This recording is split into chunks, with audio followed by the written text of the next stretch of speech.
ng bayan, maasahan anumang panahon. Magandang oras po sa ating lahat. Narito na ang latest update sa lagay ng ating panahon ngayon at sa magiging lagay ng panahon sa susunod na 24 oras. Sa kasalukuyan ay tatlong weather systems ang nakakaapekto ngayon sa ating bansa. Una rito ang northeast monsoon o amihan, pangalawa naman ang easterlies at ang pangatlo yung shear line. Dahil nga sa umiiral na shear line ay asahan ang maulap na kalangitan na may mga kasamang pag-ulan at isolated thunderstorms sa may Bicol region, Northern Samar kasama na ang Eastern Samar. Pinag-iingat natin ang ating mga kababayan dito dahil posible ang banta ng mga biglang pagbaha at pagguho ng lupa lalo na kung may mga katamtaman at minsan ay malalakas na pag-ulan. Samantala, may mainit na hangin naman o easterlies na siyang magdudulot ng maalinsang panahon, ngunit maulap na papawirin at kalat-kalat na pag-ulan at may kasamang thunderstorms din ang inaasahan sa may Leyte Province, sa may Southern Leyte, Dinagat Islands, sa may Surigao del Norte at Surigao del Sur.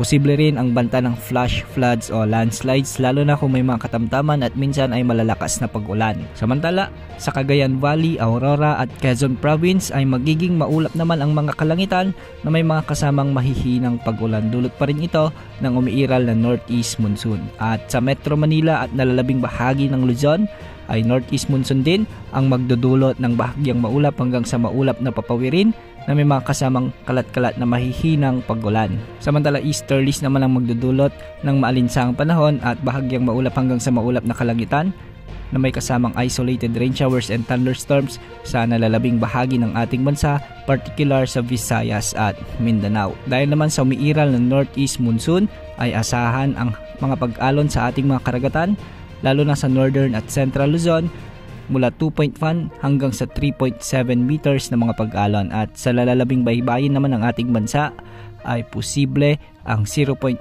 hanggang sa 2.5 meters na mga pag-alon.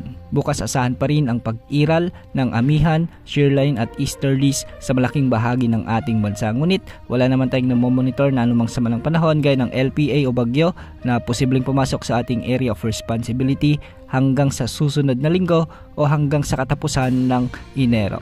Yan ang update sa lagay ng panahon. Ito po ang weather update ng bayan, maasahan anumang panahon.